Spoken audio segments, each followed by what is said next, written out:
Hi friends, మీకు loan కావాలన్నా credit card కావాలన్నా బ్యాంక్ అయితే మిమ్మల్ని ఒకటే క్వశ్చన్ అడుగుతుంది, మీ క్రెడిట్ స్కోర్ ఎంత అని. ఈ క్రెడిట్ స్కోర్ అంటే ఏమిటి సింపుల్గా చెప్తాను. ఈ క్రెడిట్ స్కోర్ అంటే మీ ఫైనాన్షియల్ రిపోర్ట్ కార్డు లాంటిది. ఇది సాధారణంగా 300 నుంచి 900 దాకా ఉంటుంది. మీ స్కోర్ అయితే 750 కంటే ఎక్కువ ఉందనుకో మీరు సూపర్ అన్నట్టు. మీ స్కోర్ అయితే 600 కంటే తక్కువ ఉన్నట్లయితే మీరు డేంజర్ జోన్లో ఉన్నట్టు.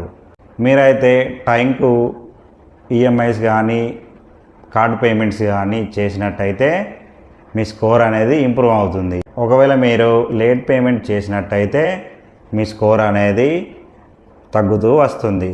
మంచి క్రెడిట్ స్కోర్ అయితే మెయింటైన్ చేయండి, ఫ్యూచర్లో ఇబ్బంది లేకుండా ఉండగలరు. మీకైతే ఎక్కువ క్రెడిట్ స్కోర్ ఉంటే మీకు బ్యాంకు ఈజీగా లోన్ ఇస్తుంది.